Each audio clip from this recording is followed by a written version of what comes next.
sobrang hirap mo daw talaga bantayan. Kahit natalo kayo, nakuha mo yung ganong respeto from your opponents.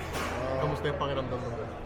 Credit din sa kanila. Sobrang ganda ng nilaro nila throughout the series na to. So, ayun, long series to. Sure, long series to. Gagawin namin lahat, mabounce back next game. Ganun talaga.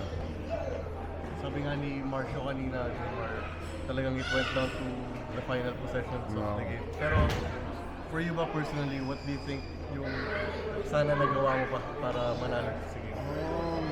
Ayun, sabi nga ni Coach, ano daw, yung hindi namin nilaro yung San Miguel basketball daw. So, kailangan namin yung extra passes, like yun. So, yun yung pinag-taught ni Coach kanina. Nice game. So, ayun, bawi na lang kami, bawi kami next year. Anong masasabi mo sa depensa sa inyo ng base ng Meralco?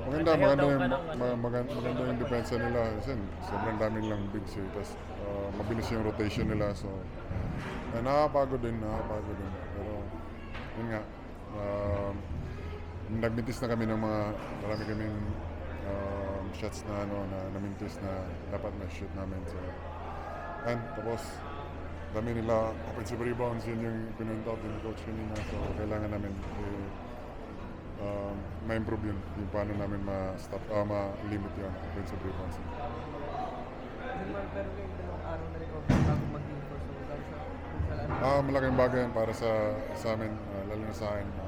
Makapagpahinga ako ng mahaba. So, gagamitin ko yun ng maayos para fresh ako pag sa game po.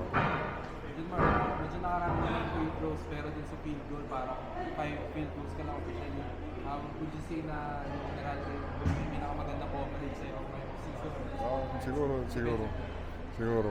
Maganda yung nila. Maganda yung depensa nga nila. Maganda yung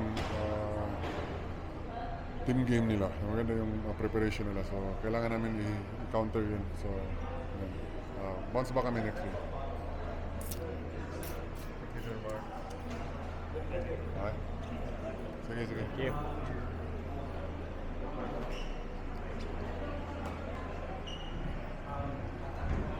Jomar Fajardo was held down to 5 field goals, no? So, ang sanay tayo ay Jomar na naghahalimaw eh. Pero maganda depensa ngayon ng sa kanya ng Meralco Bulls. Ito isang magandang depensa sa kanya. Si Riggs.